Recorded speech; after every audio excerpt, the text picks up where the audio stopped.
My mom, in her profoundly misguided perception, genuinely believed she could effortlessly erase my father from my life and seamlessly replace him with her utterly creepy new boyfriend, going so far as to demand I call him dad. What she failed to grasp, with a blindness I still find astounding, was the unbreakable, clandestine connection I maintained with my actual father, the one who truly held that title in my heart. I was a fragile 13-year-old, navigating the treacherous waters of adolescence, when my mother officially declared her engagement to Brandon. This came a mere 5 months after my dad's life had been irrevocably shattered by a manslaughter conviction. I remember that night with harrowing clarity. He'd been at a local bar, a low-key spot, to make a call to someone, yet he hadn't touched a drop of alcohol, a crucial detail often overlooked. But one I recall with absolute certainty because I was right there beside him. He excused himself to the bathroom, and when he re-emerged just minutes later, his face was a mask of sheer panic, his clothes alarmingly soaked in blood. He didn't hesitate, screaming for someone, anyone, to call the police. They materialized swiftly, a blur of uniforms and flashing lights, and without much explanation, without a chance for him to truly speak. They clapped handcuffs on his wrists and whisked him away into the suffocating night. The next stark image I have of him is behind the cold, unforgiving bars of a prison cell. Even then, the entire narrative felt profoundly illogical, a puzzle with missing, vital pieces. My dad, violent, it was a contradiction of his very being.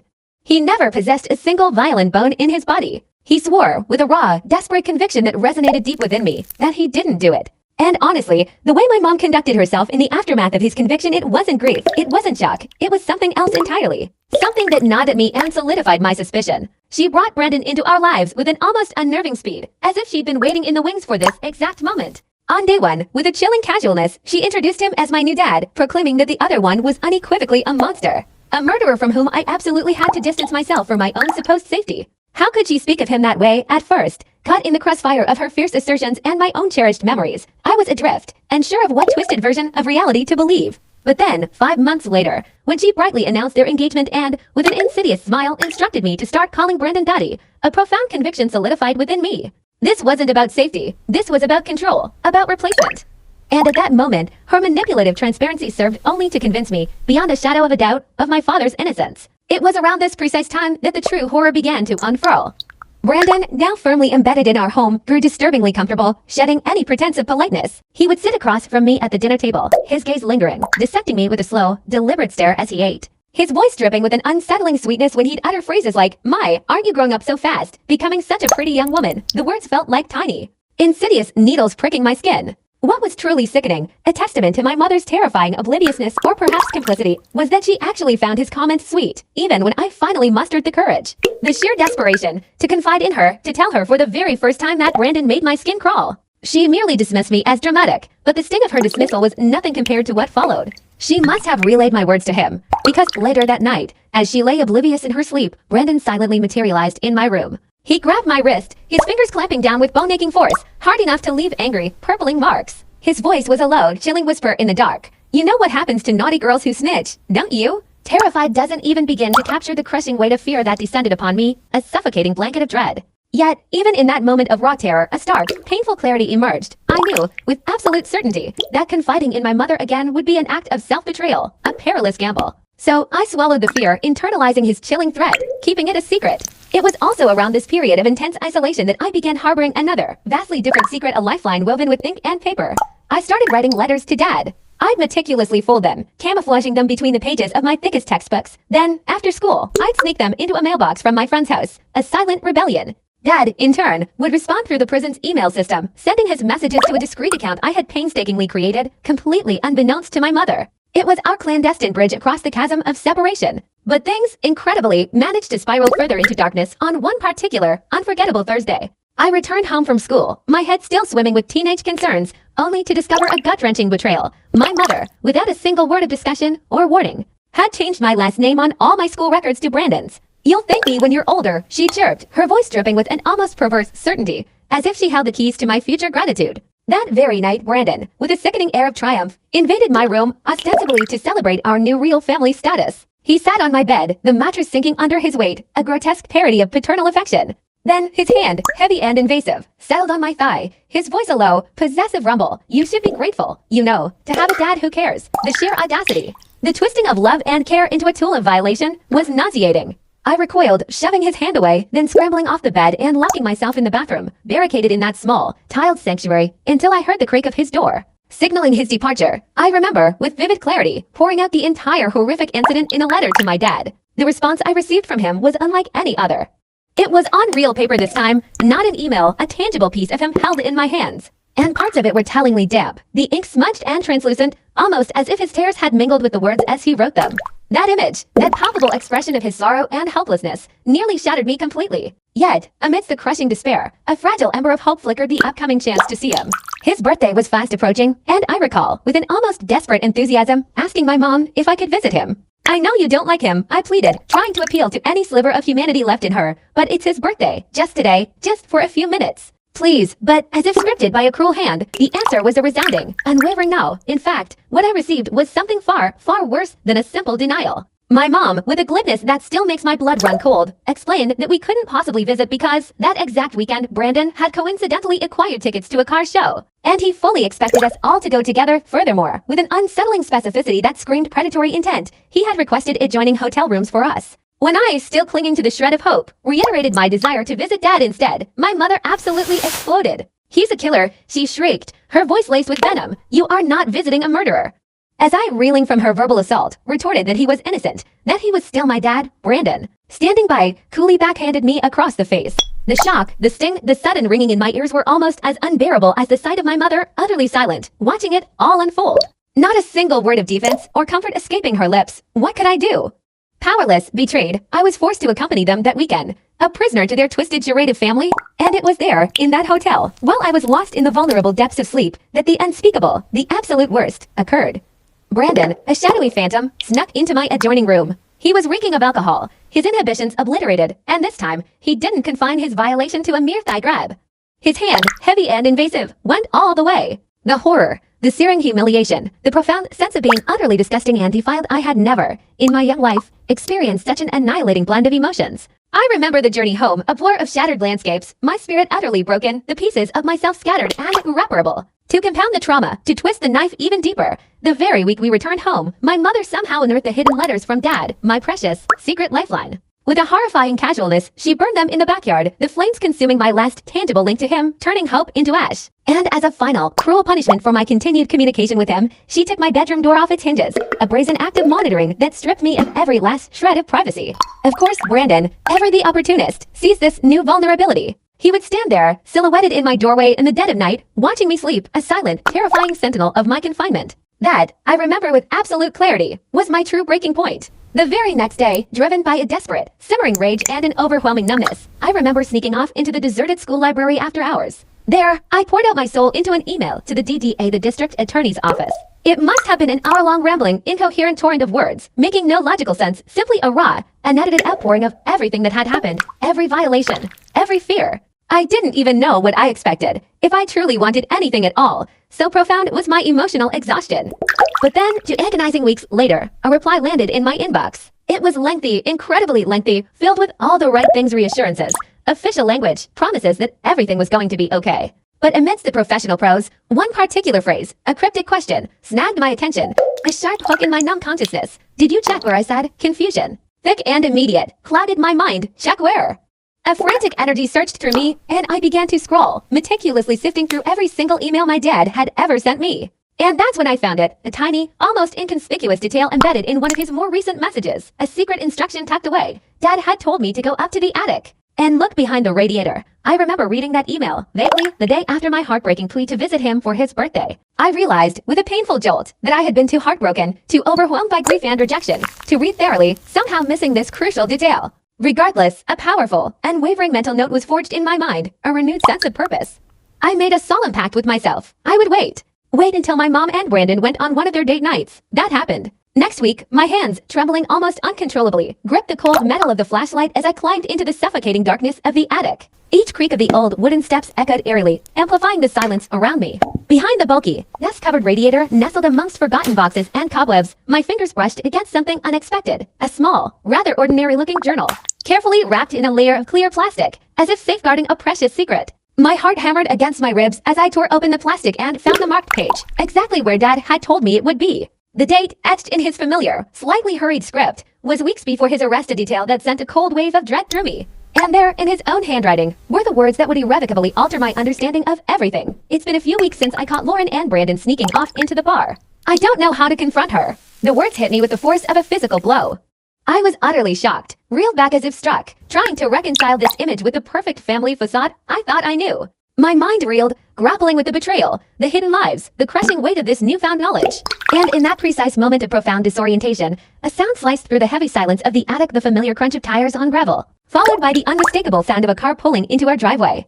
The sudden, unwelcome intrusion sent a jolt of pure terror through me, making my blood run cold, freezing in my veins. They were back, far earlier than expected. Had the restaurant been unexpectedly crowded, or perhaps a simmering argument had finally boiled over, forcing an early retreat, I could distinctly hear the harsh, impatient slamming of car doors, followed by the sharp, rhythmic click-clack of Mom's heels on the flagstone walkway. Drawing closer with every beat of my frantic heart. My heart, a frantic drum against my ribs, pounded with an urgency that stole my breath as I clutched the journal to my chest, its hardcover digging into my skin. I knew, with a horrifying certainty, that I had only precious seconds, mere fleeting moments to decide what desperate action to take. Then came the heavy, deliberate footsteps on the stairs, each agonizing creak of the old wood sending a fresh jolt, a sickening tremor, through my very chest. My hands were shaking so violently, so uncontrollably, that I almost lost my grip on the flashlight.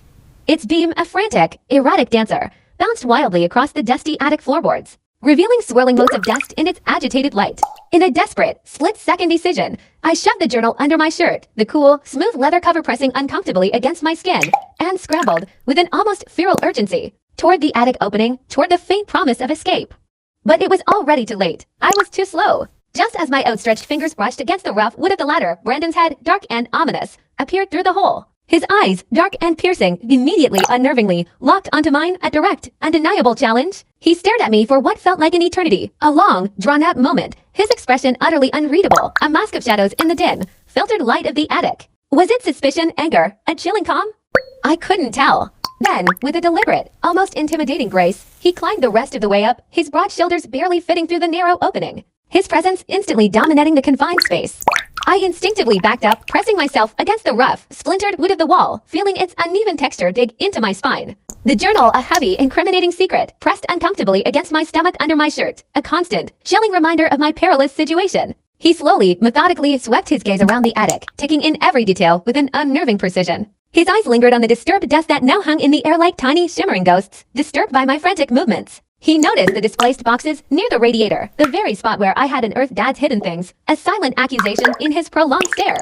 "What are you doing up here?" he asked, his voice disturbingly calm, almost too even, yet laced with an undeniable edge, a subtle, underlying menace that made my skin crawl with an instinctive, primal fear. I tried to sound casual, to project an air of innocent curiosity, and told him I was just looking for my old stuffed animals from when I was little, the familiar comfort of childhood toys. I struggled to keep my voice steady, to prevent the telltale tremor of fear from betraying me. He didn't believe me. The truth of that disbelief was starkly evident, not in his words, but in the subtle tightening of his jaw, the almost imperceptible flexing of his hands at his sides, muscles tensing with unspoken suspicion. He stepped closer, invading my personal space, and the cloying scent of wine from dinner, mingled with his expensive Cologne one Mom always praised, but which always made me feel vaguely nauseous, assaulted my senses, intensifying the feeling of dread. "You're a terrible liar," he stated, his voice now devoid of its earlier calmness, a sharp, accusatory edge cutting through the air, just like your father. The words, loaded with contempt and a chilling familiarity, hit me like a stinging slap across the face, leaving a raw, burning sensation. Then, without warning, he grabbed my arm, his fingers digging in with a brutal force that promised a dark bruise,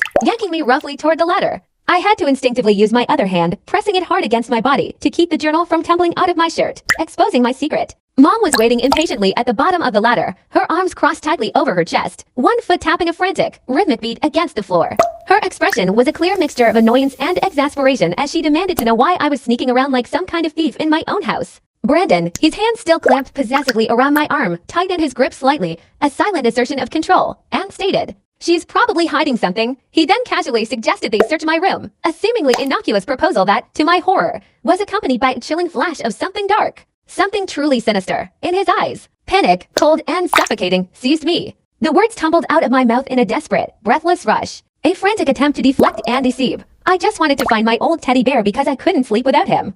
The excuse, flimsy and childish, was delivered too fast, too desperately, betraying the sheer terror that coursed through me. Mom rolled her eyes, a familiar gesture of maternal weariness, but seemed to accept the flimsy explanation. Likely too exhausted and too unwilling to deal with any more drama or conflict after what had clearly been an eventful evening. That night, the house held its breath alongside me. I lay rigid in my bed, waiting, listening intently until I finally heard the distinct sounds of their sleep. Brandon's deep, resonant rumble of a snore, a steady, rhythmic vibration, mingling with Mom's softer, more delicate breathing. The old house itself seemed to settle, its nocturnal creaks and groans, its subtle sighs and shifts, becoming almost a lullaby of apprehension. With painstaking care, I slid the journal out from under my shirt, carefully hiding it deep inside my pillowcase. The hard corners of the journal dug uncomfortably into my cheek as I lay down, a constant, tangible reminder of its dangerous presence. I couldn't risk reading more, not with Brandon's oppressive vigilance. His shadow, tall and menacing, seemed to appear in my doorway with unsettling regularity, like clockwork, checking on me every single hour, turning my bedroom into a prison. The next morning, a Saturday, arrived with an unsettling, almost violent normalcy. Mom, seemingly oblivious to the chasm that had opened beneath our feet, made pancakes, their sweet, familiar scent filling the kitchen. She hummed off key to some forgettable song playing softly on the radio, an everyday melody that, paradoxically, made my stomach churn with a sickening blend of anxiety and disgust. Brandon, however, was far from normal. He sat across the breakfast table, his eyes, dark and watchful, tracking my every movement as I pushed the food around my plate. My appetite completely vanished. His gaze was a constant, oppressive wait, a silent interrogation. Seizing an opportunity, I excused myself to use the bathroom, taking the journal with me, a new, desperate plan forming in my mind. Under the sink, amidst forgotten cleaning supplies, I found a plastic bag, crumpled but intact. I carefully wrapped the journal in it, its pages now doubly protected, and then, reaching into the cold, silent depths of the toilet tank, I submerged it, carefully placing it amongst the working mechanisms. The water, surprisingly cold, sent a shiver up my arms as I meticulously positioned it, hoping its hiding place was secure enough. At school on Monday, during lunch, I orchestrated my escape.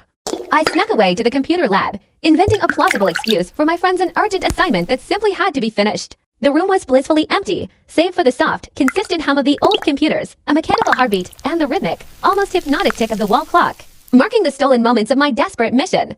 With my phone, it screened a tiny window into a dangerous truth. I began taking photos of each page of the journal. I angled it carefully, trying to avoid the harsh glare from the fluorescent lights overhead, those unforgiving beacons that seemed to illuminate my every clandestine move. My hands, despite my efforts to control them, were still trembling, a persistent tremor of fear and adrenaline, making some of the crucial photos frustratingly blurry. The entries, I realized with a growing sense of dread, stretched back years, a slow, insidious chronicle of deceit. Dad's familiar handwriting, once so steady and reassuring, became progressively more frantic, more desperate, reflecting a mind increasingly consumed by suspicion and fear. He meticulously detailed his growing unease, his suspicions about seeing Brandon's car at odd, late hours, parked discreetly down the street from our house. He wrote about Mom's increasingly strange and distant behavior, the emotional chasm growing between them. One particular entry chilled me to the bone, a casual mention of finding a receipt for a motel, tucked away in Mom's purse, discovered innocently enough when he was just looking for a piece of gum. Another entry painted an even darker picture, recounting Brandon's frequent, unnerving appearances at the bar during Dad's shifts, always watching, always lurking in a shadowed corner booth, like a predator meticulously stunning its unsuspecting prey, waiting for the opportune moment to strike. My heart pounded with a frantic, almost painful rhythm as I uploaded everything to a newly created cloud account, a digital fortress built under a fake name, a carefully constructed alias designed to obscure my real identity. The progress bar, a slow, agonizing crawl, filled excruciatingly slowly, each pixel a measure of the risk I was taking.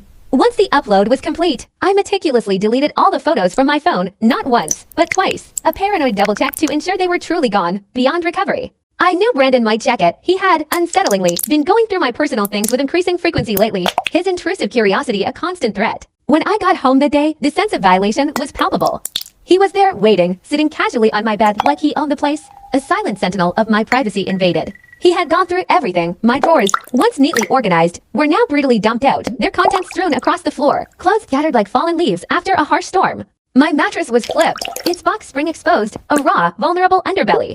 Even my old, childhood jewelry box, a cherished repository of small, insignificant treasures, had been ransacked. The box lay emptied, its worn cardboard sides splayed open, revealing not cherished mementos but a jumble of cheap, forgotten trinkets, plastic necklaces, their beads dulled, and friendship bracelets, once vibrant, now tangled together in a pathetic knot. His voice, when he finally spoke, was dangerously quiet, a low from that vibrated with suppressed menace. "Where is it?" he asked, the words barely a whisper, yet they landed with the force of a blow. I played dumb, a desperate charade, my face a carefully constructed mask of confusion, hoping it would hide the raw terror clawing at my throat. "What are you talking about?" I stammered, my voice thin and reedy. In an instant, his facade of calm shattered. He grabbed my shoulders, his fingers digging into my skin, and shook me hard, a violent, rattling motion that made my teeth click together like castanets. "Don't you dare play stupid with me," he snarled, his eyes glinting with a cold fury. "I know you found something in the attic." I'm not an idiot. Just then, as if on cue, Mom's familiar keys jingled at the front door, a welcome sound that momentarily pierced the oppressive silence. Hello, she called out, her voice cheerful, oblivious to the storm brewing in my room. She stepped inside, her eyebrows rising in a surprised arch as she surveyed the scattered contents of the box and the general disarray of my space. What's going on in here? She asked, her tone laced with mild amusement. Brandon, with a practiced flick of a switch, transformed. His entire demeanor shifted from menacing predator to helpful stepdad in the blink of an eye. A smooth, convincingly flowed from his lips. Oh, I was just helping her reorganize her messy room, he explained, his voice light and solicitous. She asked for my help, to get things straightened out. He even offered a smile, that perfectly calibrated, fake smile that never quite reached his eyes, leaving them cold and devoid of genuine warmth. She believed him, of course, just like always, probably because it was far easier, wasn't it? Easier to accept a simple, reassuring explanation than to delve into uncomfortable questions that might unravel the carefully constructed piece of our lives. That evening, the air at dinner was thick with the tension only I seemed to feel. Brandon, basking in the warm glow of the dining room lights, dropped a bombshell that sent a chill down my spine. We're moving up the wedding, he announced, his voice booming with a false cheer that grated on my nerves. Instead of next year, it'll be next month. I just can't wait any longer to make our family official. Mom, her face alight with an almost childlike glee, squealed with excitement, clapping her hands together as if she'd just been handed a coveted toy. The sound pierced through my growing dread. A wave of nausea washed over me, a bitter taste rising in my throat. I stared down at the chicken on my plate, which moments before had seemed perfectly edible, but now looked utterly gray and unappetizing, its blandness mirroring the sudden emptiness in my stomach. Over the next few weeks, Brandon's watchful gaze became a suffocating shroud, a constant, chilling presence. He installed a small, unobtrusive camera in the hallway, positioning it precisely to capture every movement around my door, or rather, where my door used to be before he removed it in a flimsy excuse about better air circulation. The tiny red light on its lens blinked incessantly, a malevolent and blinking eye that seemed to follow my every step. The simple freedom of riding the bus with my friends was snatched away. Now he drove me to and from school, the air in his car thick with unspoken threats. He'd lurk in the parking lot, engine idling, a silent sentinel, meticulously scrutinizing anyone who dared to approach or speak to me, his possessive gaze a clear warning. And then, at night, my phone would vanish, spirited away to his nightstand, placed just beyond my reach, a daily ritual designed to cut me off, to ensure my complete isolation. He was Dad's best friend, a bond forged in the crucible of high school and strengthened over decades. The kind of man who didn't wait to be asked. If there was trouble, he simply showed up, sleeves rolled, ready to lend a hand, his loyalty as solid as bedrock. They'd been inseparable, their lives intertwined like ancient roots, until Dad's arrest shattered everything. Mom, in her grief and anger, had swiftly banned him from our lives, painting him as a bad influence, a man who enabled Dad's violent tendencies. But even then, I knew it was a lie. A convenient fabrication. Uncle Henry was a good man, a truly good man, whose scent always carried the comforting aroma of fresh sawdust from his construction job, and whose pockets invariably held a treasure trove of butterscotch candies for any kid who crossed his path. He had 3 boisterous kids of his own, rambunctious twin boys and a sweet little girl who, with wide, adoring eyes, proudly called me her big cousin. I stumbled upon his number quite by accident, buried in an old address book Mom had clearly forgotten about, stashed deep within the chaotic confines of the kitchen junk drawer, entombed beneath a mountain of expired coupons and defunct batteries. The next day, during the controlled chaos of pay class, I made my move. I feel sick, I mumbled to the teacher, clutching my stomach with theatrical flair. I just need some air. With a sympathetic nod, she waved me off. I raced to the payphone outside the gym, its cold metal receiver a stark contrast to the churning warmth of my fear as I pressed it to my ear. Uncle Henry answered on the third ring, his gruff voice a familiar comfort. It softened perceptibly the moment I whispered my name. The words tumbled out of me, a frantic cascade, faster than I could process them. I need help. Dad's innocent. I have proof. He listened patiently, then, with a calm authority that steadied my racing heart, he told me to slow down, breathe. He instructed me to meet him at the public library after school the following day, promising he'd concoct a plausible story for Mom. Perhaps he'd seen me walking and offered a ride if she inquired. His voice, steady and reassuring, was an anchor in my swirling panic. For the first time in what felt like an eternity, for the first time in weeks of suffocating dread, a tiny, fragile spark of hope ignited within me. Maybe, just maybe, things would be okay. Brandon's suspicion was a palpable force, a cold gust that followed me everywhere. When I informed him I was staying late for a group project, his eyes narrowed, scrutinizing me with an intensity that felt like an interrogation. He grilled me relentlessly. Who's in your group? What's the project about? Which teacher assigned it? I clung to my rehearsed answers, each word a tightrope walk over an abyss of discovery. Thankfully, my history teacher, likely annoyed at being bothered during her precious planning period, begrudgingly backed up my story when he called to check. A narrow escape that left my heart pounding. I practically flew to the library, my backpack bouncing against my spine with each hurried stride, a desperate flight towards a sliver of hope. Uncle Henry was already there, waiting in the parking lot in his old pickup truck. Its once vibrant red paint faded by years of sun and toil, yet meticulously clean, a testament to his care. He looked older than I remembered, the years etching deeper lines around his eyes, his beard now flecked with more gray, but the kindness in his gaze remained unchanged. I quickly pulled out my phone, swiping through the photos of the journal entries, each image a silent accusation. As he viewed them, his face grew visibly darker, shadowed by a deepening concern, his knuckles turning white as he gripped the steering wheel, a silent struggle against mounting dread. I always knew something was off about Dad's arrest, he muttered, his voice low and heavy. The whole story never made sense, did it? Too many holes, too convenient. He looked at me, his gaze piercing. Do you still have the actual journal? I quickly told him where I had hidden it, and he nodded, a slow, approving motion. We need more than just your dad's suspicions, though, he stated, his voice now imbued with a renewed sense of purpose. We need real evidence, witnesses, something concrete. His mind was already working, connecting the dots. I know some people who worked at the bar that night, he mused, a flicker of an idea in his eyes. Maybe they saw something, remembered something the police didn't bother to ask about, did they? Over the next 2 weeks, the library became our clandestine meeting place, a stage for our own real-life spy movie. I met Uncle Henry 3 more times, each rendezvous fraught with a thrilling, terrifying tension. I found myself constantly checking over my shoulder, taking different routes, my senses heightened to every shadow, every unfamiliar face. His persistent inquiries led him to Edward, the burly security guard who had been working that fateful night. Edward was a big man, his imposing physique softened by surprisingly kind eyes, and a memory like a steel trap. He distinctly remembered Brandon being there, a detail that immediately raised a red flag, for Brandon had vehemently told the police he had been home all evening, comfortably watching TV. Edward recalled seeing Brandon disappear into the men's room just seconds, perhaps 30 seconds, before Dad had followed. But Edward, intimidated by the swiftness of Dad's arrest and the palpable aura of influence surrounding Brandon, had been too scared to speak up, too afraid of getting entangled, too terrified of Brandon, whose shadowy connections, it seemed, stretched everywhere. Uncle Henry then managed to locate Carolyn, the red-haired bartender with a sharp memory for faces who had been slinging drinks that night.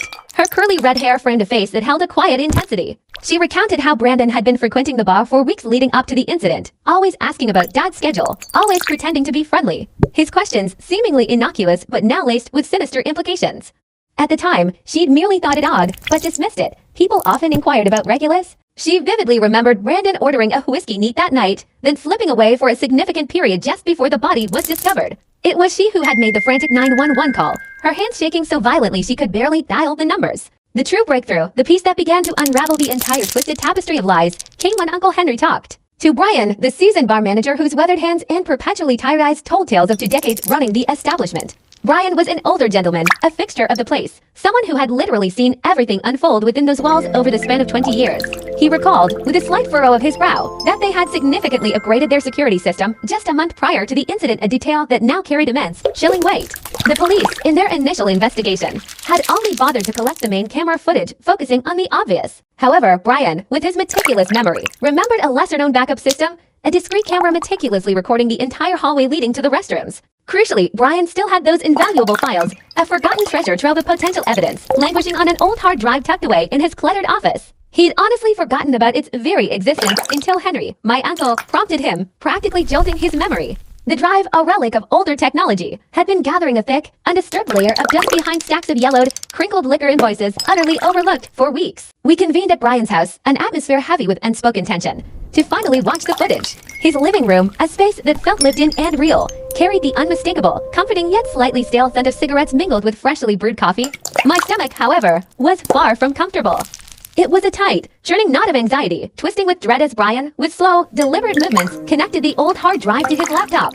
The screen flickered to life, and the timestamp, stark and undeniable, showed Brandon, that familiar, unsettling figure, entering the bathroom at precisely 9:47 p.m.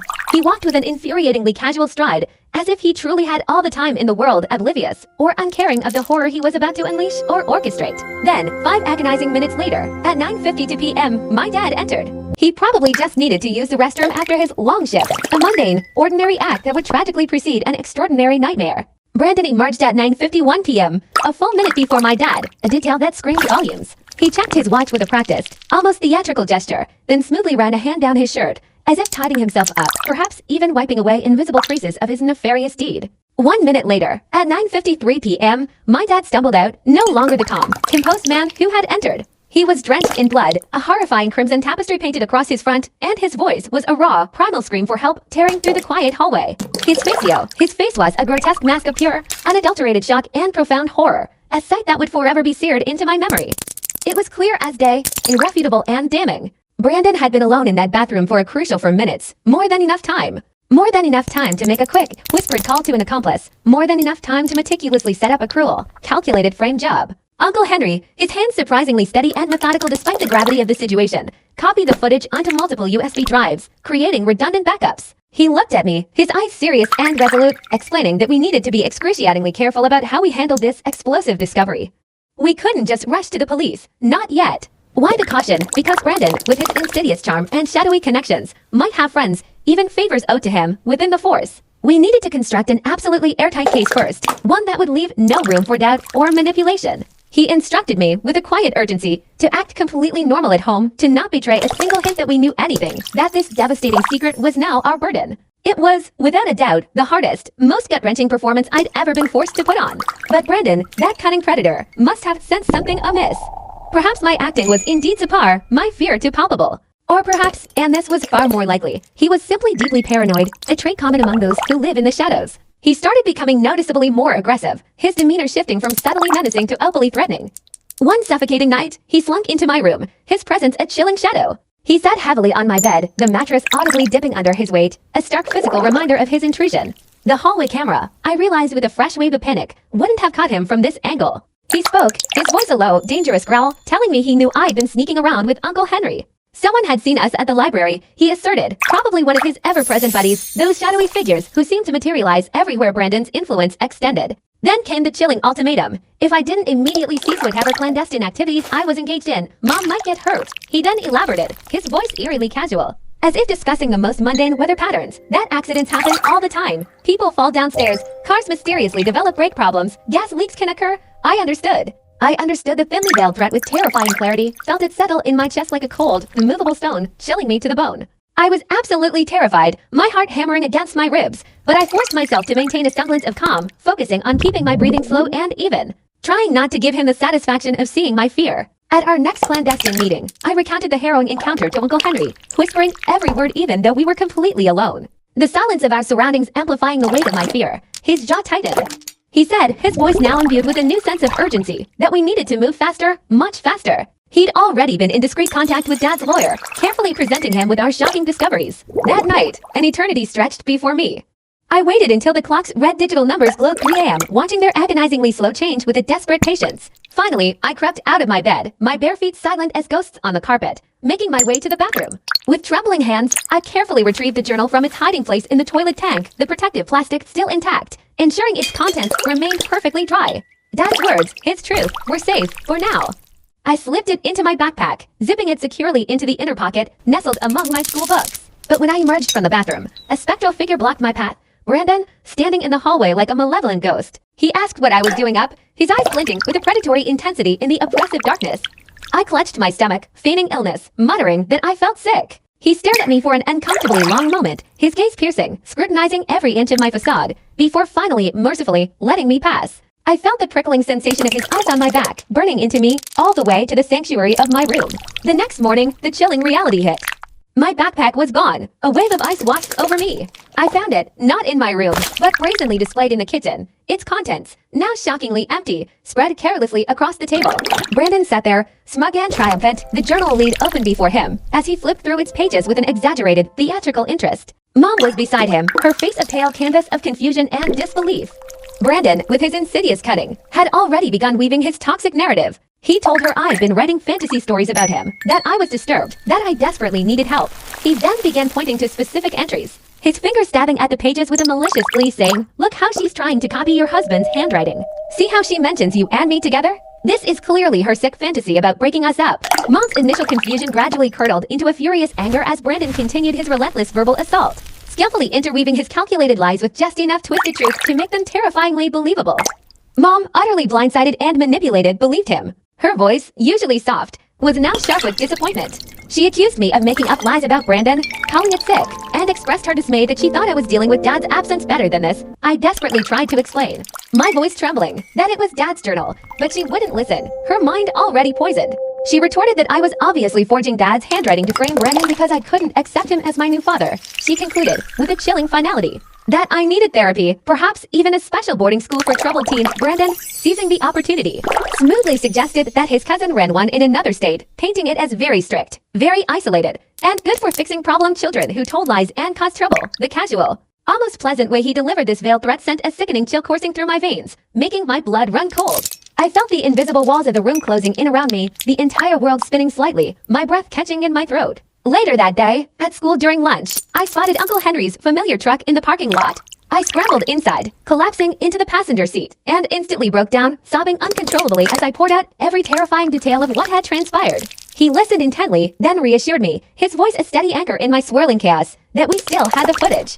But when I arrived home that afternoon, another cruel blow awaited me. My phone was missing from my backpack. Brandon had it. He'd systematically gone through everything, found my cloud account, and with a sickeningly accurate series of attempts, guessed the password after just 3 tries. He then forced me to watch, a horrifying captive audience, as he deleted all the journal photos, his finger stabbing at the screen with vicious, almost gleeful satisfaction. He declared, his voice dripping with triumphant malice, that Uncle Henry's copies wouldn't matter without the original journal to verify them against. The photos, he explained with a chilling logic, could easily be faked. Any decent lawyer, he taunted, would argue they were doctored without the physical journal to compare the handwriting. To prove their authenticity, the game, he seemed to be saying, was over. The bar footage, unlike other flimsy pieces of evidence, was a different beast entirely. It wasn't just some blurry, easily dismissible clip. It stemmed directly from an official, high-definition security system, each frame meticulously timestamped, providing an undeniable, verifiable chronicle of events that stood as an irrefutable testament to the truth. Compare that to something as inherently vulnerable as handwriting or photographs. How effortlessly could a signature be mimicked, a date subtly altered, or an image digitally manipulated with readily available software? Such things were far too pliable, far too susceptible to the art of forgery, rendering them almost useless against a clever deceiver. That fateful night, the air in the living room felt heavy, suffocating. Mom, her voice strangely detached, delivered the chilling pronouncement. I was to pack my bags, for I was leaving for boarding school that coming Monday. This special place, she explained with a strained smile, was designed to help me deal with my delusions about Brandon. Delusions, indeed. My desperate cries of warning, my gut-wrenching accusations against her new boyfriend, were merely figments of a troubled mind in her manipulated reality. The finality of her words hung in the air like a guillotine blade. There was no room for discussion, no plea to be heard. She'd already made the calls, sealed my fate. They were expecting me. The details of this impending exile painted a terrifying picture of isolation. 1,000 miles away, nestled deep within the unforgiving mountains, no phones allowed. Absolutely no outside contact for the first 6 months, ostensibly to avoid negative influences. But I knew with a cold, piercing certainty that negative influences simply meant anyone who might believe me, anyone who might validate my truth about Brandon. This wasn't a school. It was a strategically chosen prison, a place where I would be systematically silenced, made to disappear without the messy inconvenience of actual physical harm. It was Brandon's insidious, meticulously crafted plan to shut me up for good, to erase me from the equation. A desperate window of opportunity flickered open on Saturday morning. Mom had gone grocery shopping, and Brandon, blissfully unaware, was in the shower. I could distinctly hear the rhythmic gush of water, a watery shred momentarily masking my audacious escape. My heart hammered a frantic rhythm against my ribs as I eased open the front door, each creak a deafening roar in my ears, every silent step a prayer. Once free, I ran a frantic, breathless dash straight to Ashley's house, her safe haven my only hope. Ashley, bless her unwavering loyalty, covered for me while her mom was at work. With trembling fingers, I used her phone to dial Uncle Henry, my voice a barely coherent whisper as I relayed the terrifying news of the boarding school. His response was immediate, decisive, pack a bag. Meet me at the library in an hour. The library, a public, neutral ground, offered a glimmer of hope, a potential sanctuary. But the universe, it seemed, had a cruel sense of irony.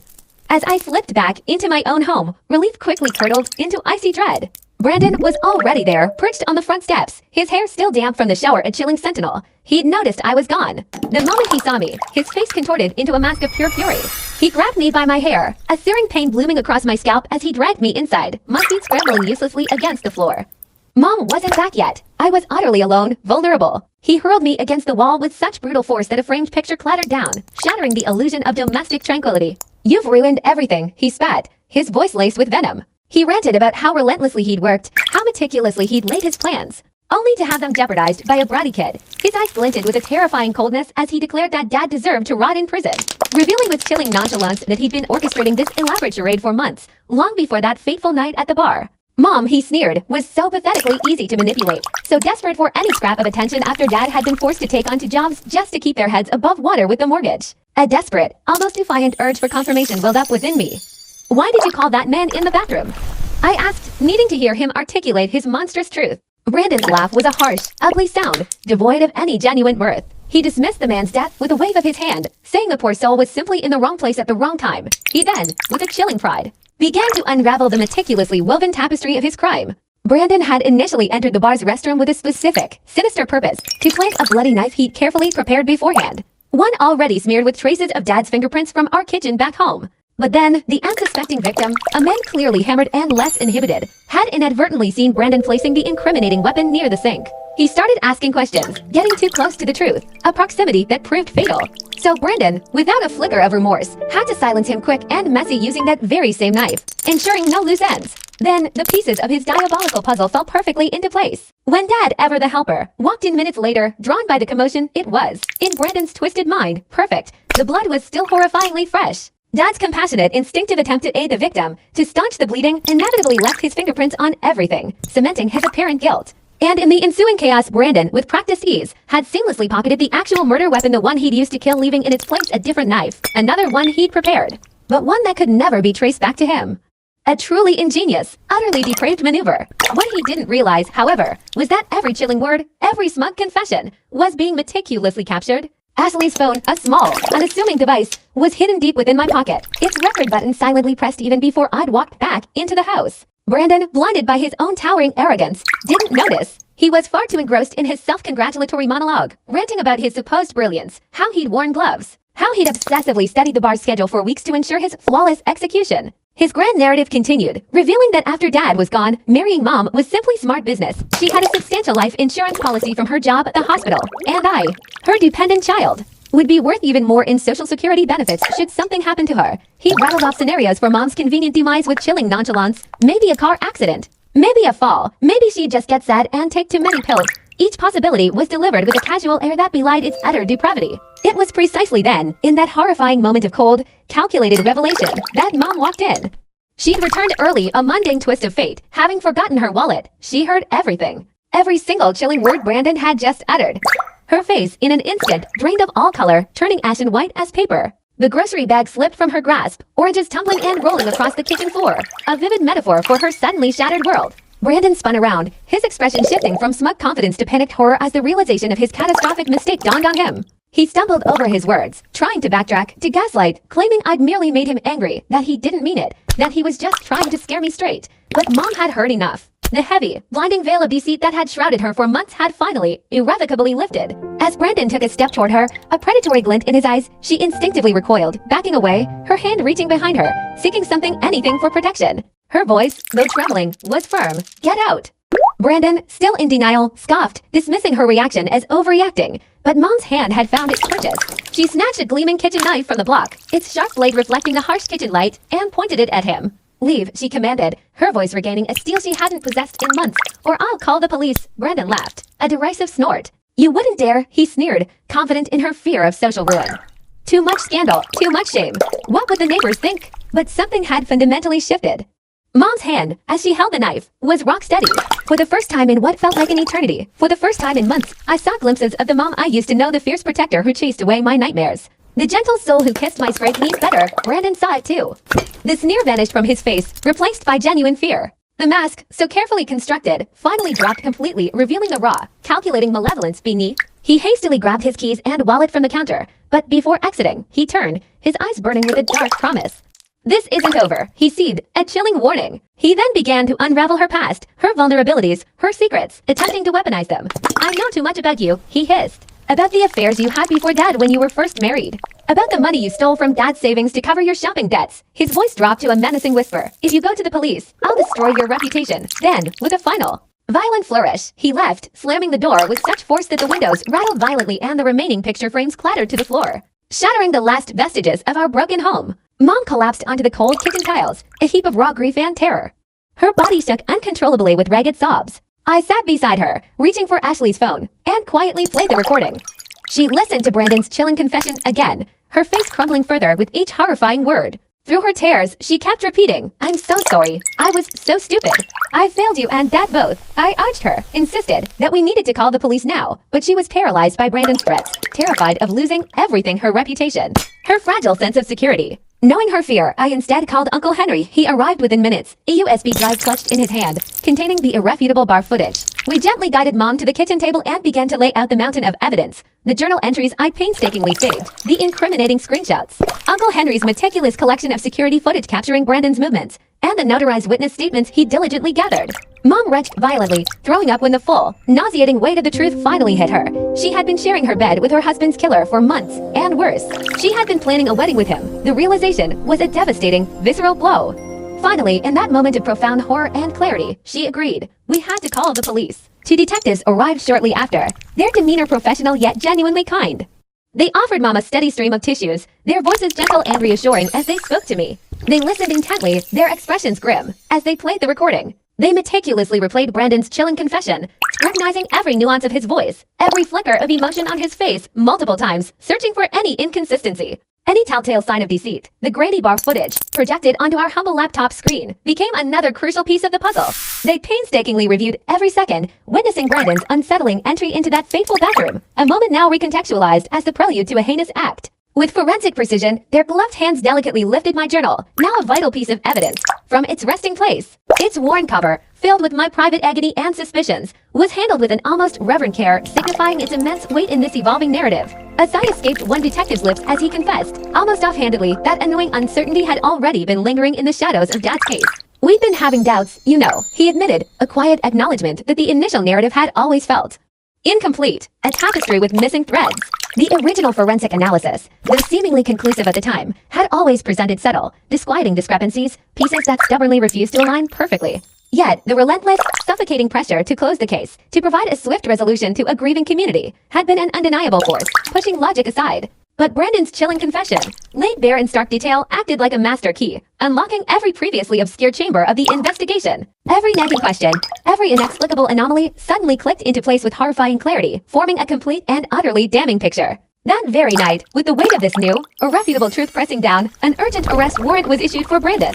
Yet, like a phantom in the night, he had vanished, leaving only an eerie void in his wake. His apartment, when police arrived, was an echo chamber of hasty departure stripped bare, meticulously wiped clean, a testament to his panicked flight. His car, too, had vanished without a trace, a metallic shadow swallowed by the darkness. The officers, attempting to offer a semblance of comfort, assured us with a practiced, if somewhat hollow, confidence. Don't worry, we'll find him. But how could we not worry when a predator lurked somewhere beyond our sight? As a precautionary measure, a patrol car was stationed outside our home, its silent presence a stark reminder of the danger that still hovered, a fragile shield against the lingering threat. Sleep became an unattainable luxury that night, a distant shore we couldn't reach. Mom and I were prisoners of our own fears, trapped in the oppressive silence of our sleepless vigilance. Instinctively, we dragged the heavy couch, a makeshift barricade, against the front door, a flimsy symbol of protection. Huddled together in the living room, bathed in the harsh glow of every single light, we sat rigid, our nerves frayed, jumping at every creak of the house, every rustle of leaves outside, convinced that lurking shadows held unseen terrors. As the first tentative rays of dawn pierced through our anxiety-ridden night, bringing with them a sliver of fragile hope, the shrill ring of the phone shattered the tense silence. It was Uncle Henry, his voice, thick with urgency, relayed the crucial breakthrough. His construction buddies, those eyes and ears of the local grapevine, had spotted Brandon. He was 2 towns over trying, suspiciously, to pay cash for a motel room, a clear sign of someone desperate to avoid leaving a traceable paper trail. The gears of justice, though slow to turn, were now grinding with swift purpose. The police, we were told, were already en route, a wave of relief washing over us, albeit mixed with a lingering dread. By the time the midday sun cast its full glare, the chase was over. Brandon, the elusive predator, was finally in custody, his fleeting freedom brutally curtailed. He made a desperate, futile attempt to bolt, a last-ditch surge of adrenaline, but his pathetic sprint barely covered a few yards before officers swiftly overwhelmed him, bringing his reckless flight to an abrupt end. And within the confines of his car, a treasure trove of damning evidence was unearthed, solidifying his connection to the original murder weapon, an undeniable link in the chain of his deceit. The actual murder weapon, the very instrument of his heinous crime, had been meticulously preserved. For all these years, he'd kept it, not as a forgotten tool, but as some depraved, chilling trophy, tucked away in a discreet lockbox within the dark recesses of his trunk, a macabre testament to his twisted pride. The knife discovered at the crime scene, a carefully orchestrated decoy meant to mislead, now seemed laughably obvious. The real one, however, when subjected to forensic scrutiny, still harbored microscopic, yet irrefutable, traces of the victim's blood, dried and caked deep within the tiny crevices of its handle. a silent, damning witness to the truth. Initially, Brandon clung to a desperate, defiant denial, constructing a fragile fortress of lies around himself, hoping to repel the onslaught of truth. He spewed ludicrous fabrications, claiming his recorded confession was a sophisticated AI-generated deepfake, a cunning deception. He even had the audacity to suggest that Mom, his own mother, was intentionally fabricating stories, lying to protect him out of some misplaced guilt over Dad's wrongful imprisonment. But his desperate narrative crumbled under the sheer, unyielding weight of the overwhelming evidence arrayed against him, like a house of cards in a hurricane. The irrefutable bar footage, a silent, damning witness, unequivocally captured his distinctive silhouette entering that very bathroom precisely when the crime occurred. And when the real murder weapon was meticulously processed, his fingerprints, as unique as a snowflake, emerged as undeniable, conclusive proof, sealing his fate. The very forensic anomalies that had puzzled investigators in Dad's original case, those stubborn pieces that refused to fit, suddenly snapped into perfect, terrifying focus when re-examined through the lens of Brandon's involvement. It was as if a blurred photograph had suddenly become crystal clear. Even the precise angle of the victim's wounds, a seemingly minute detail, now aligned perfectly with Brandon's height and physical attributes, utterly discrediting any possibility of Dad's involvement. Cornered, stripped of all his deceptive defenses, and confronted with an unassailable mountain of proof, Brandon's facade finally shattered, and he broke. The carefully constructed edifice of his lies collapsing spectacularly. In a desperate bid to mitigate his inevitable punishment, he offered a full confession, a torrent of chilling truths, in exchange for a plea deal, helping to soften the blows of justice. He confessed to orchestrating the entire sinister plot, detailing how he meticulously planned every insidious step, how he callously framed Dad, shattering our lives, and how he cruelly manipulated Mom, weaving a web of deceit that entangled us all. And then, with a casualness that sent shivers down our spines, he divulged even more horrific secrets, atrocities we had never even conceived of. A chilling litany of other crimes in distant states, a constellation of other innocent victims, cruelly blamed for his depraved actions, began to emerge, painting a horrifying portrait of a serial offender. The detective, his voice heavy with grim experience, confirmed our worst fears. Brandon wasn't just a murderer.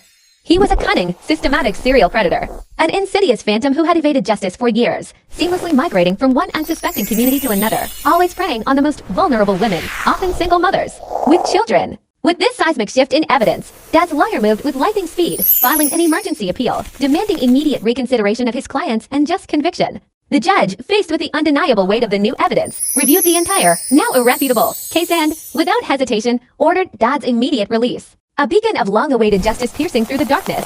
After 8 agonizing months, an eternity of injustice, languishing in a cold, unforgiving prison cell for a heinous crime he absolutely did not commit, Dad was finally, miraculously, coming home.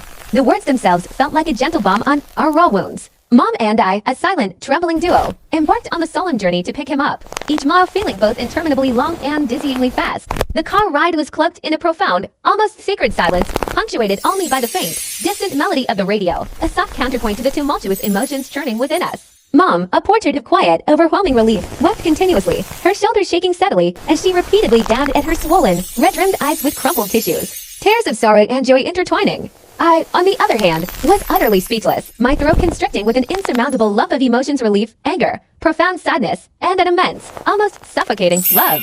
What words could possibly capture this moment? Then, with a heavy, metallic groan, the formidable prison gates swung open, and Dad emerged. He was a shadow of the man I remembered, smaller, much thinner, aged beyond his years, his once brown hair now a stark canvas of gray. But as his gaze found mine, a light, so potent and familiar, ignited in his tired eyes, banishing for a fleeting moment the prison's somber pallor. I bolted towards him, propelled by a force I couldn't name, and threw my arms around him, clutching him in an embrace so fierce, so desperately tight, that it felt as if I was trying to fuse us back together, stronger than ever before. His scent was alien, a disquieting blend of harsh, industrial soap and a profound, palpable sadness that seemed to cling to his very being. Yet, despite this unsettling change, he was undeniably, unalterably, still my dad, my anchor. He held me close, burying his face in my hair, his body trembling as he wept, his whispered words a broken litany of longing. I missed you so much, sweetheart. I never stopped believing you'd know the truth. His unwavering faith in me, even from behind bars, was a revelation. Mom, however, remained a few steps back, a figure cloaked in uncertainty, her hands nervously twisting and untwisting, caught in the painful limbo between relief and regret. Dad's gaze found hers, holding it for a long, poignant moment, a silent dialogue filled with unspoken pain, accusation, and perhaps a flicker of something yet unresolved. Then, with a weary sigh that carried the weight of months, he finally spoke, his voice gentle but firm. They would talk later, when the raw edges of this reunion had softened. For now, all he yearned for, all he truly desired, was the simple solace of going home. The drive home was once again steeped in a quiet introspection, broken only by Dad's hesitant, almost tentative, questions small. Everyday inquiries that felt both profoundly normal and utterly surreal. How was school? Had I finally sprouted taller than Mom? Was our favorite pizza joint still dishing out its greasy, comforting slices? These were the mundane, anchoring questions of a loving father, a desperate attempt to grasp at the normalcy that had been so cruelly snatched away. Yet, these seemingly normal dad questions felt anything but echoing strangely hollow in the vast landscape of trauma and betrayal we had so recently navigated. They were a fragile bridge back to a life we barely remembered. Upon arriving home, Dad paused in the doorway, a sentinel at the threshold of his reclaimed life. He stood for a long, quiet minute, his eyes sweeping across every familiar corner, every cherished object, as if meticulously imprinting the scene onto his memory. Perhaps fearing it might vanish again, the house, once cluttered with Brandon's intrusive presence, now felt eerily spacious, strangely hollowed out, as if a toxic shadow had been finally lifted. Mom, in a cathartic act of purification, had systematically purged anything Brandon had ever touched, every lingering vestige of his existence. This left behind unsettling, almost ghostly, empty spaces on shelves and walls, stark reminders of the malevolent void he had once filled. Dad walked slowly through each room, a poignant pilgrim rediscovering his sanctuary. His fingers traced the familiar contours of furniture, a gentle caress of reconnection, and he tenderly picked up old picture frames left untouched by Mom's frenzied purging, perhaps seeing not just images, but fragments of a stolen past. That first night, despite the overwhelming relief, was an excruciating dance of awkwardness, a suffocating tension that hung heavy in the air, thick enough to cut with a knife. Dad chose the couch, a symbolic chasm opening between him and Mom, despite her hesitant offer of their old bedroom, a silent testament to the vast, unspoken distance that now separated them. Later, in the dead of night, around 3 a.m., I heard his restless movements, floorboards creaking, a quiet sigh. How could anyone possibly find peace, find sleep, after months, after an eternity, spent in the sterile confines of a prison cell? I found him in the dimly lit kitchen, a solitary figure, his hands visibly trembling as he fumbled with the coffee maker, a raw, vulnerable display of the trauma he still carried. We sat at the kitchen table, the silence stretching between us, thick with unspoken pain and lingering questions, until he finally broke it, his voice raspy with concern. "Are you okay, sweetheart?" Truly, genuinely okay. And then, in a rush of words, a torrent of suppressed emotions, I told him everything about Brandon's chilling deception, about Mom's agonizing revelation, about the suffocating fear, about every harrowing detail of the nightmare we had endured. He listened intently, without a single interruption, his jaw growing progressively tighter, clenching with barely contained fury with each new, devastating detail I recounted. Absorbing every painful nuance, when my voice finally faded into silence, he reached out, taking my hand, his own trembling slightly, and whispered, "I'm so sorry, Pumpkin. So sorry I couldn't protect you." But I shook my head, my eyes burning. "No, Dad," I insisted. "It wasn't your fault. None of it was your fault." The ensuing days bled into a disorienting blur of legal proceedings, a maelstrom of lawyers' meetings, official documents, and endless paperwork. As we navigated the intricate labyrinth of clearing Dad's name, Dad's diligent lawyer was tirelessly working to ensure not just the overturning of his wrongful conviction, but a complete and utter expungement of his record, erasing every stain of injustice. Though there was whispered talk of substantial compensation for his wrongful imprisonment, Dad dismissed it with a wave of his hand. "I don't care about the money," he stated with quiet conviction. "I just want my life back, the one they stole from me." Mom, driven by a desperate need for reconciliation, made repeated, tentative attempts to engage him, following him from room to room, her voice soft with pleading. But Dad, still encased in his protective shell of hurt, wasn't ready to face the emotional chasm between them. He remained withdrawn, inaccessible. His answers to her overtures were clipped, often single-word replies, and he invariably found excuses a sudden need for a glass of water, a forgotten chore to retreat from her presence, physically and emotionally. Brandon's trial date was formally set for 6 months hence, a lingering black cloud on our horizon, a reminder that justice, though assured, would demand its time. The prosecutor, grim-faced but confident, assured us that with Brandon's comprehensive confession and the overwhelming array of irrefutable evidence, a sentence of life without parole was virtually guaranteed, a deserved end to his reign of terror. Indeed, investigators had meticulously linked him to no fewer than 3 other chilling murders across different states, each bearing the same sinister, almost identical modus operandi. His sickening pattern was chillingly clear. He would meticulously frame someone intimately connected to the victim, strategically diverting suspicion, only to then insidiously swoop in as a seemingly compassionate confidant, offering false comfort to the grief-stricken family he himself had decimated. The detective, shaking his head with a mixture of disgust and dark irony, observed that we, in our own horrific way, were lucky that his other victims hadn't survived his brutal attacks, hadn't lived to expose his true monstrous nature, hadn't been able to shatter his carefully constructed facade. I eventually returned to school, attempting to reclaim some semblance of my former life, but the world had irrevocably shifted on its axis. Everything felt profoundly, unsettlingly different. Whispers followed me like an unwelcome shadow down the hallways, hushed tones that ceased abruptly as I passed. By now, the sordid details of Brandon's depravity and Dad's unjust imprisonment had ripped through the school like wildfire, a scandalous, sensational story that everyone knew, everyone discussed. Yet, in that ocean of judgment and gossip, Ashley, steadfast and unwavering, remained by my side, a beacon of loyalty. And a precious few other friends, the ones who truly understood the meaning of empathy, rallied around me, proving their worth when it mattered most. Even my teachers, usually so absorbed in their lessons, were conspicuously, almost suffocatingly extra nice, their forced pleasantries and sympathetic glances feeling less like comfort and more like an unwelcome spotlight on my pain, almost making the burden heavier. I didn't want their pity, their carefully constructed sympathy. All I craved, with every fiber of my being, was the return of normal, the comforting predictability of the everyday. But normal, I realized with a crushing certainty, was a casualty of Brandon's evil irrevocably lost, probably forever, a phantom limb aching for what was no longer there. Dad plunged into the gritty, demanding world of construction alongside Uncle Henry, hefting beams and pounding nails under the relentless sun. He often remarked that the raw, unyielding demands of manual labor were precisely what he needed, a physical crucible to burn away the lingering fog of his past, a way to channel his turbulent thoughts into tangible, solid effort. The sheer exhaustion, he explained, left no room for the haunting echoes of prison walls or the gnawing bitterness of injustice. Each evening, he'd return a spectral figure, silhouetted against the setting sun, his work clothes stiff with plaster, dust, and earth, a fine layer of grime clinging to every pore, sweat and grit etched into the deep lines around his eyes. Yet, despite the physical toll, there was an unmistakable tranquility in his gaze, a quiet composure that had been utterly absent before.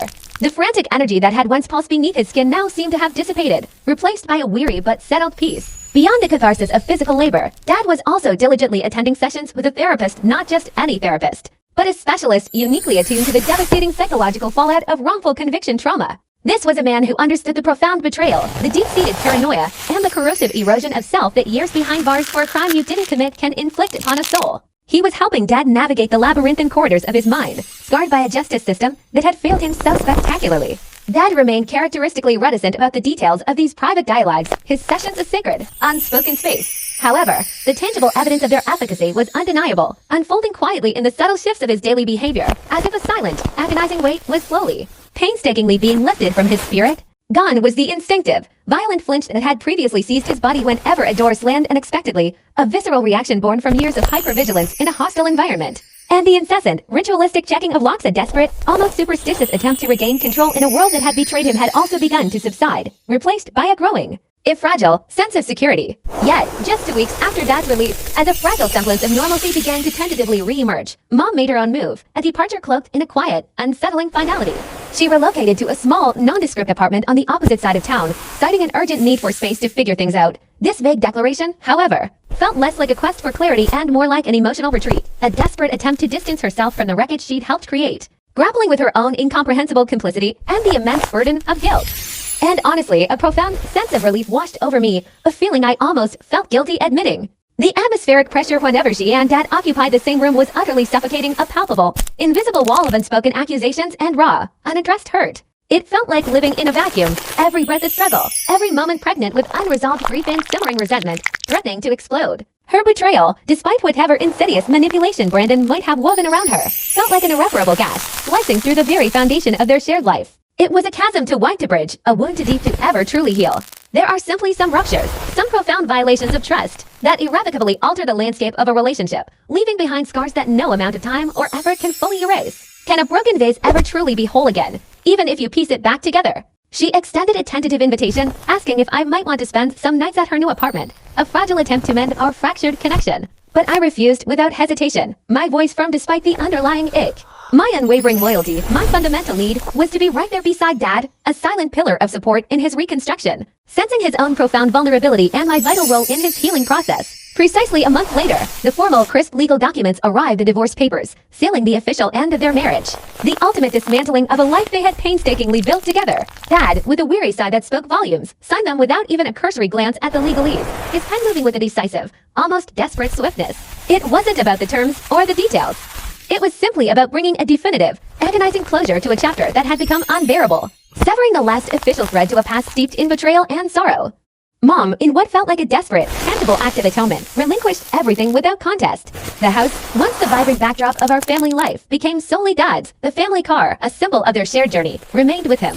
And crucially, she granted him full, undisputed custody of me. It was clear, brutally clear, that her guilt was a ravenous beast, gnawing at her from the inside out, consuming her peace of mind, manifesting in this profound act of self-renunciation.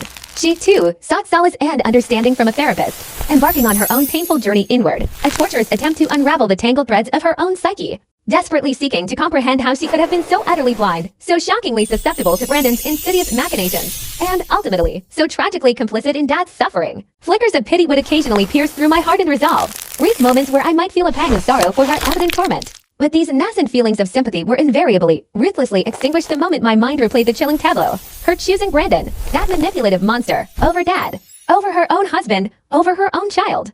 And then, the most unforgivable transgression of all, her refusal to believe me, her own daughter, when I desperately tried to expose Brandon's true nature. In those searing recollections, any vestige of empathy would simply shrivel and die, leaving behind only the cold, unyielding rock of resentment. In the vacuum left of Iman's departure and the lingering shadow of our recent trauma, Uncle Henry, bless his steadfast heart, seamlessly transitioned into a regular fixture at our house. His presence was a comforting, anchoring weight in our often turbulent new reality. Every weekend, without fail, he'd arrive with his boisterous children in tow, and we'd ignite the grill, the smoky aroma of barbecued food mingling with laughter, striving to recreate the cherished, unburdened cookouts of years gone by, a desperate, poignant attempt to reclaim some semblance of the old days and forge new, happier memories. His twin sons, Elijah and John, vibrant, unburdened 8-year-olds, absolutely idolized Dad. Their adoration was pure, uncomplicated by the grim shadow of his past or the complexities of adult betrayal. For them, Dad wasn't a man wrongly convicted.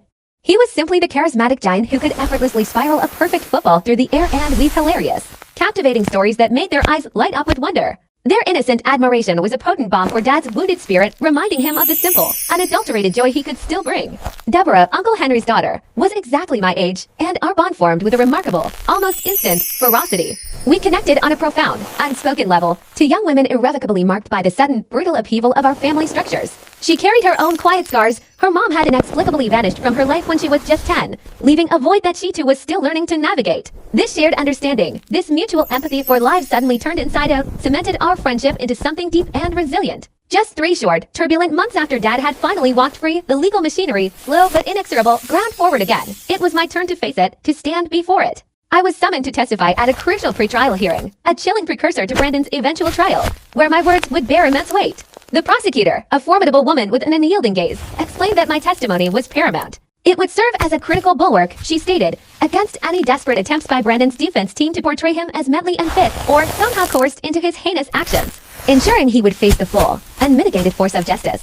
For the occasion, I carefully chose my nicest dress, a serene shade of blue, the very one Dad had picked out for me 2 birthdays ago, a tangible reminder of happier times. It felt like wearing a small piece of him, a silent plea for strength and courage, hoping its elegant simplicity would somehow project a sense of composure I certainly didn't feel inside. As I raised my right hand, my palm clammy, to solemnly swear to tell the truth, the whole truth, and nothing but the truth, a barely perceptible tremor ran through my fingers. A silent testament to the churning maelstrom of fear and apprehension swirling within me. Across the sterile courtroom, Brandon sat at the defense table, a stark figure in a garish orange jumpsuit, stripped of the slick veneer he once possessed. He seemed alarmingly diminished, shrunken, a far cry from the imposing, manipulative presence I remembered. He tried, with a chilling intensity, to lock eyes with me, a silent, predatory plea, or perhaps a final attempt at intimidation. But I refused to grant him that power. My gaze remained fixed straight ahead, unwavering, refusing to acknowledge his existence, unwilling to let his shadow fall upon me again. And then, with a voice that, surprisingly, held steady despite the tremor in my soul, I began to meticulously recount every terrifying detail, the insidious threats that had coiled around my young life, the unwelcome,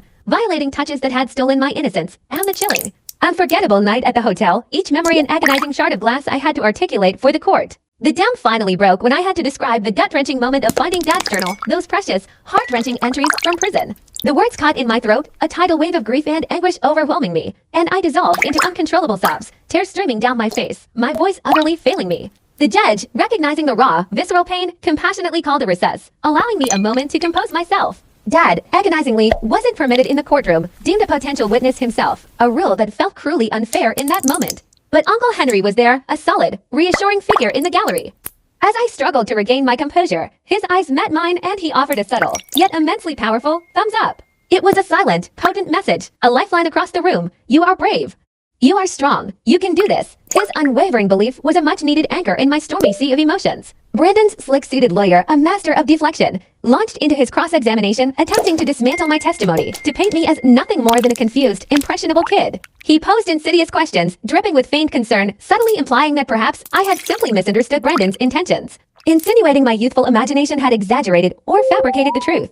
But I held my ground, my voice steady, fueled by an inner resolve I hadn't known I possessed. I calmly, unequivocally reiterated precisely what had transpired, refusing to waver, refusing to allow him to twist my reality, or diminish the undeniable gravity of Brandon's actions. My truth stood firm, unyielding. It was then that the prosecutor played the recording from Ashley's phone irrefutable, damning audio and visual evidence that shattered any lingering doubt. The moment Brandon heard his own voice, saw his own incriminating actions projected for all to see, his face drained of all color, turning a sickly, ashen gray. The mask of composure utterly dissolving to reveal the raw, unadulterated terror of a trapped man. The game, for him, was undeniably over. That very afternoon, Brandon's lawyer, clearly recognizing the insurmountable weight of the evidence, scrambled to negotiate a desperate plea deal. A sentence of 25 years to life. A concession far removed from the crushing reality of life without parole. But the prosecutor, her gaze sharper than ever, met his desperate offer with an unequivocal, "I see no way," her voice ringing with the finality of absolute certainty. There would be no compromises, no easy escapes. As we exited the courthouse, the steps were swarmed by a ravenous pack of reporters, microphones thrust forward like weapons, their cameras flashing relentlessly.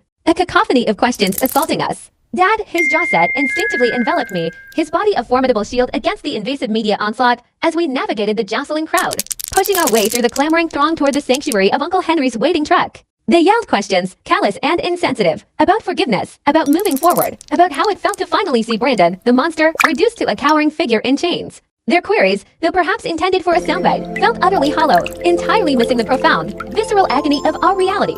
We offered no answers, no soundbites, no easy platitudes. There was simply nothing we could articulate that would possibly bridge the vast chasm between our raw, lived experience and our superficial journalistic curiosity. This wasn't a drama unfolding for public consumption, a sensational headline to be devoured and forgotten. This was the brutal, unvarnished truth of our shattered, then painstakingly rebuilt, lives. It was our life, not their entertainment. In the ensuing weeks, a steady stream of letters began to arrive, penned by Mom. They were invariably long, rambling apologies, filled with self-flagellation, lamenting her catastrophic failures as a mother, agonizing over how she had been so utterly blind to the insidious signs of Brandon's true nature, how she should have protected me. I meticulously read the first few, each word a fresh sting, a reopening of old wounds. But soon, the emotional weight of her repetitive remorse became too heavy, too draining. I began, with a cold, resolute precision, to simply toss them into the trash, and opened her desperate pleas for understanding now just another form of unwanted noise.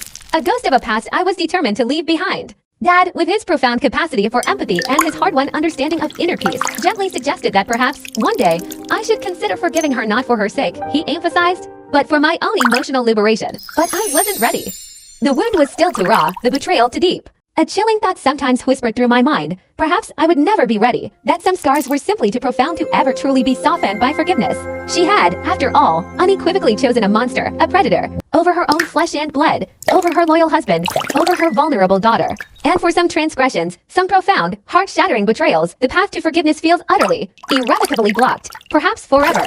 Brandon's actual trial, when it finally commenced, was a grueling, emotionally brutal spectacle. The prosecution, relentless and meticulous, systematically dismantled his facade, bringing forth a devastating procession of families connected to his other victims. They meticulously laid bare one chilling revelation after another, the sickening, predatory patterns of his behavior, unveiling a depraved methodology that echoed through multiple lives. Across state lines, a stoic woman from Arizona testified, her voice trembling with barely suppressed fear, recounting how Brandon had insidiously insinuated himself into her life, dating her with unsettling speed after her husband died in what authorities now deemed a suspicious accident. She spoke of the creeping unease, the bad vibes that had ultimately compelled her to abruptly sever ties with him, a decision, the prosecutor heavily implied, that very likely saved her own life from the same grim fate that befell others. Then came a grief-stricken family from Nevada, whose son was languishing in prison, serving time for a murder that, uncannily, mirrored Dad's case down to the most minute, chilling details. The prosecutor, with a grim determination, announced that, in light of Brandon's unfolding web of deceit, they were not only reopening that case, but also meticulously scrutinizing a host of other unsolved mysteries that bore his sinister fingerprints. On the third day, it was Dad's turn to take the stand. He wore his only suit, the same one, remarkably, he had worn on his wedding day all those years ago, a poignant, almost heartbreaking choice for a man whose marriage had been irrevocably shattered by the very person he was now testifying against. Despite the formal attire, his posture seemed burdened, his eyes haunted by the memories he was about to lay bare. He spoke, with a quiet, measured cadence, of the horrific moment he discovered the lifeless body, of his desperate, futile attempts to render aid, and of the surreal, disorienting confusion that had enveloped him when the officers, instead of offering comfort, had clapped handcuffs on his wrists, unjustly accusing him of the very crime he had tried to prevent. He recounted, too, the soul-crushing despair of prison life, the agonizing torment of missing my birthdays, those cherished milestones slipping by without him, and the hundreds of letters he had meticulously penned, pouring his heart onto paper, knowing they would likely never reach me, never bridge the cruel chasm that separated us. But it was when he spoke of the day I was born, the unshakable promise he had made to my infant self to always fiercely protect me, that his voice finally faltered, cracking with an unbearable tenderness and profound regret. He confessed, with a raw, aching vulnerability, how deeply he had felt he failed in that sacred duty, a failure entirely unchosen, but no less painful. Against his own lawyer's sagacious advice, a desperate gamble born of hubris, Brandon himself took the stand on day 5. With a chilling composure, he brazenly attempted to weave a fabricated narrative, casting himself as an unwitting victim of unfortunate circumstance, concocting a preposterous tale that the man in the bathroom, his victim, had inexplicably attacked him first. Yet, under the relentless, incisive scrutiny of cross-examination, his carefully constructed edifice of lies crumbled spectacularly. His story, riddled with inconsistencies, began to unravel at an alarming rate. As the prosecutor pressed him, his composure fractured, giving way to a seething, barely contained anger. In those raw, revealing moments, the cunning mask he had so meticulously crafted finally slipped, exposing to the jury the cold, calculating malevolence that lay beneath the true, unvarnished face of a predator. Then came the chilling question from the prosecutor, delivered with a quiet, devastating force. She asked him, directly, about his plans for me and Mom, a question pregnant with terrifying, unspoken implications. Brandon, for the first time, refused to answer, his silence a stark, damning admission. Even his own lawyer, a man whose professional detachment had been impenetrable until then, visibly sagged, his face a canvas of utter defeat. A silent acknowledgement that his client had just sealed his own fate. The jury, after just 2 intense hours of deliberation, returned with their verdict, their faces solemn but resolute. Guilty on all counts, the foreman announced, the words echoing with a profound, almost sacred justice. Murder, conspiracy, fraud, attempted assault on a minor. The list felt endless. Each charge a heavy stone dropped onto Brandon's shattered future. A comprehensive condemnation that left no room for doubt or appeal. The judge, her voice imbued with the full authority of the law, delivered the sentence, life without parole. And not just one life sentence, but consecutive sentences for each heinous crime, ensuring he would never, ever walk free. Brandon remained utterly impassive, a chilling void of emotion. He didn't flinch, didn't speak, didn't even seem to breathe. His gaze was simply fixed on the worn wooden table before him, a blank, defiant stare into the abyss of his now irrevocably lost future. As the bailiffs prepared to escort him out, his life effectively over, Brandon lifted his head, his eyes finding mine one last, chilling time across the courtroom. In that final, silent exchange, I met his gaze without flinching, without fear, my own eyes conveying an unyielding defiance. I wanted him to see it, to truly comprehend it, that he hadn't broken me, that his monstrous actions had failed to destroy my spirit. In that moment, I wanted him to know, with every fiber of his being, that I had won, we had won. After the profound emotional gauntlet of the trial, Dad and I sought refuge in a place that felt like a warm embrace. His favorite little Mexican restaurant, a vibrant, unpretentious spot where, remarkably, his smiling picture still hung prominently on the Regula's wall from years gone by, a testament to his enduring connection with the community that had once welcomed him so readily. The owner, a kind, matriarchal woman with a knowing smile, emerged from the kitchen, her eyes brimming with ench tears. She wrapped Dad in a long, heartfelt hug, patting his back, and with a voice thick with emotion, insisted the entire meal was on the house, a gesture of profound respect and silent solidarity. An acknowledgement of the unimaginable journey he had endured and the justice he had finally received. We settled into a booth, the familiar aromas of spices and sizzling fajitas filling the air.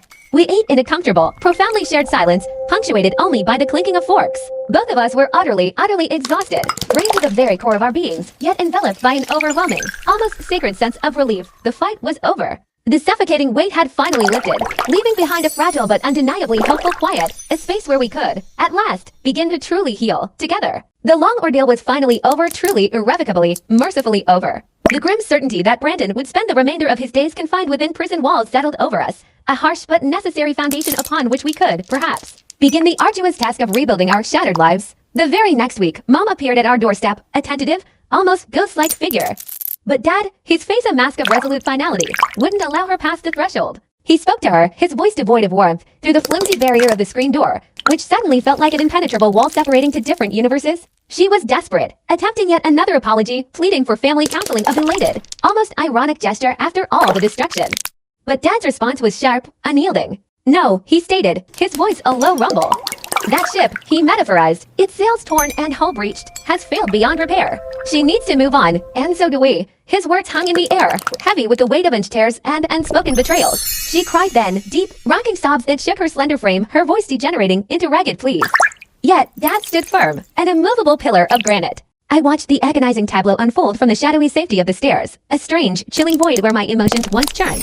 There was nothing. No anger, no pity, just a cold, analytical understanding. She had made her choices that had irrevocably altered the course of our lives. And now, like anyone, She had to bear the full burden of their consequences. I, too, began my own journey of repair, seeking solace and guidance from a therapist. Dr. Cheryl, a kind but keen-eyed woman specializing in trauma, became my steady compass. She possessed an uncanny ability to help me navigate the labyrinthine corridors of my mind, patiently guiding me through the processing of everything that had transpired. Her calm, unwavering voice repeatedly assured me it wasn't my fault, that I had, in fact, been incredibly brave. Some days, her words resonated deep within my weary soul, offering a balm to my wounds. Other days, the insidious tendrils of doubt would reassert themselves, tightening their grip. But imperceptibly, gradually, the nightly terrors began to recede, their shadowy claws loosening their hold. The obsessive rituals of checking locks, a desperate attempt to fortify myself against an unseen threat, faded. The involuntary flinch when a man walked too close behind me, a residual echo of fear, lessened. Progress, I learned, didn't arrive in grand, dramatic gestures, but in minuscule, almost imperceptible steps, each one a testament to slow, painstaking healing. Dad and I began to forge new rhythms, new anchors in the turbulent waters of our lives. Sunday mornings found us at the local diner, the comforting clatter of plates, and the aroma of coffee filling the air as we shared breakfast. Wednesday evenings were dedicated to movie nights, a ritual of shared laughter and escape.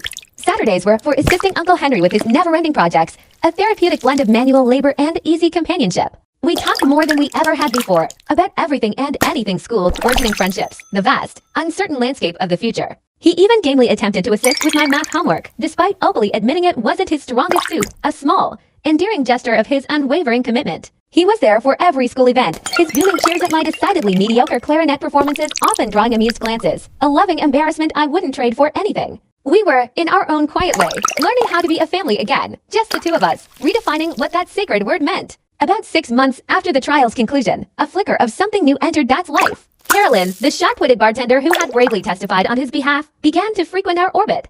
Initially, their connection was purely platonic, a comfortable camaraderie. But slowly, subtly, like the changing of seasons, their friendship deepened, blossoming into something more profound. She made Dad truly laugh. Not the brittle, forced chuckles he'd managed to muster in the preceding months, but genuine, booming sounds that resonated from deep within him, filling the house with a warmth we hadn't realized we were missing. I found myself liking her immensely. She possessed a rare grace, never attempting to usurp Mom's vacant role, never trying to mold me into someone I wasn't. Instead, she treated me simply as a person, with respect and genuine interest. She'd often arrive with takeout, and we'd settle in to watch spectacularly bad movies, gleefully dissecting their glaring plot holes and often ridiculous dialogue. Dad, I noticed, genuinely smiled more when she was around, his features softening, his eyes losing some of their lingering shadows.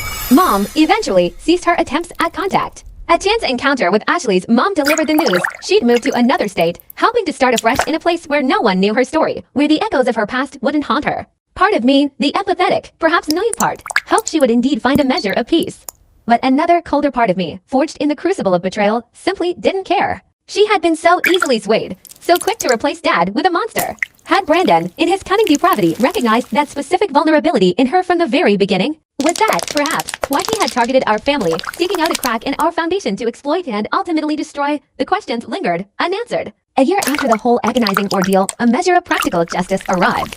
Dad received a settlement from the state for his wrongful imprisonment. It wasn't a king's ransom, certainly not millions, but it was enough to pay off the mortgage, liberating us from that crushing debt, and to earmark a substantial sum for my future college education. With this newfound financial security, he bought a new, gleaming truck, a symbol of independence and forward motion.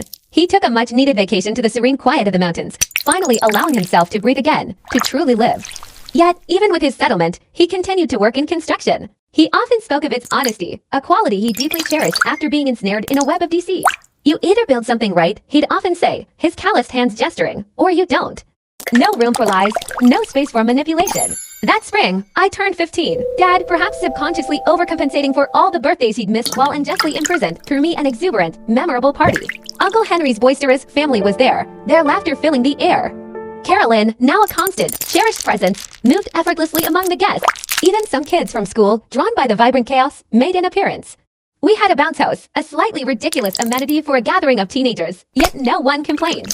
Dad and his element grilled burgers to perfection, their savory aroma mingling with the festive air, and recounted embarrassing anecdotes from my childhood, eliciting groans of mock protest from me and chuckles from everyone else. For a few precious hours, we were a normal family, celebrating a normal party, a beacon of joy in the long aftermath. Later that night, after the last guest had departed and the echoes of celebration had faded, Dad and I cleaned up the yard in a comfortable, companionable silence. He looked at me then, his eyes brimming, and thanked me for believing in him, for never, not once, giving up hope. I, in turn, told him the truth that had always resided in my heart. I had always known he was innocent, fundamentally incapable of inflicting harm upon another soul. He pulled me into a fierce embrace, holding me so tightly I could feel the tremor in his arms, whispering that I had saved his life. We both cried a little, not tears of sorrow or pain, but the good kind, the cleansing, healing kind that washes away the dregs of past suffering and nourishes the tender shoots of hope. Life, in its relentless, beautiful way, continued to unfold. I achieved honor roll, a quiet victory, and began dating a genuinely nice guy named Rory from my chemistry class. Dad, in true fatherly fashion, playfully threatened to clean his shotgun when Rory came over, but it was mostly a joke, a testament to the easy camaraderie we now shared. A year later, Carolyn officially moved in, bringing with her a dignified, slightly grumpy cat named Mr. Whiskers, who immediately, unequivocally, claimed Dad's favorite armchair as his own. We became a peculiar, beautiful little family forged in the crucible of shared trauma, yes, but held steadfastly together by conscious choice and an abundance of love. 2 years later, a terse, official letter arrived, bearing news of Brandon's death in prison. Heart attack, it stated. He was 43. As I read the stark words, an unsettling emptiness settled over me. There was nothing. No flicker of satisfaction, no resurgence of anger, not even a whisper of relief. I simply folded the letter, tucked it away, and returned to my homework. Dad, ever attuned to my moods, gently inquired if I was all right. Yeah, I replied, surprised by the genuine truth of my own words. I really am. Brandon had been dead to me since the moment the judge's gavel had fallen, sealing his fate. His actual demise was merely paperwork, a bureaucratic formality, nothing more than an administrative close to a chapter long since finished in my mind. For my 18th birthday, a card arrived from Mom, just her signature. Love, Mom, no return address, just a fleeting connection from a distant past. I kept it, for reasons I couldn't quite articulate, tucking it into my desk drawer alongside other relics I couldn't quite bring myself to discard. Dad, ever the hopeful one, suggested that perhaps someday I'd want to seek her out, to make peace. Maybe he was right. Or maybe, just maybe, some bridges were meant to remain irrevocably burned, their ashes scattered by the winds of time. Only time, that impartial arbiter, would tell. My academic efforts bore fruit. I gained admission to college on a full scholarship, intending to immerse myself in the study of criminal justice. My ambition was clear.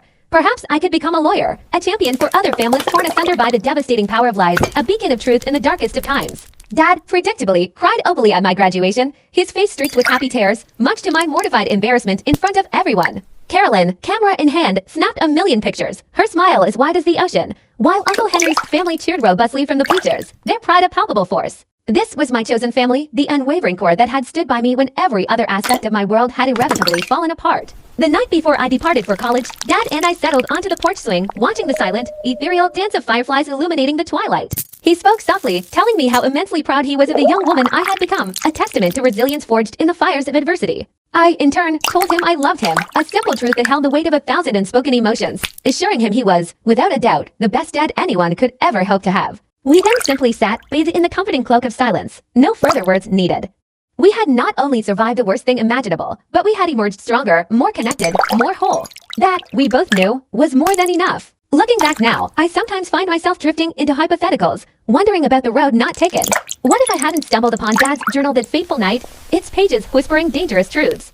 What if Brandon had succeeded in his insidious plan to send me away, to silence my voice? What if Mom had married him, completing his twisted vision of a stolen family? What if Dad had withered and died in prison, his spirit broken, convinced that no one in the world cared for him? But I did find it. I did fight back, with every fiber of my being. And sometimes, in the face of overwhelming darkness, that's truly all you can do. Fight for the truth, however small, however fragile, and hope, with every ounce of your being, that someone, somewhere, will finally listen. In our case, they did.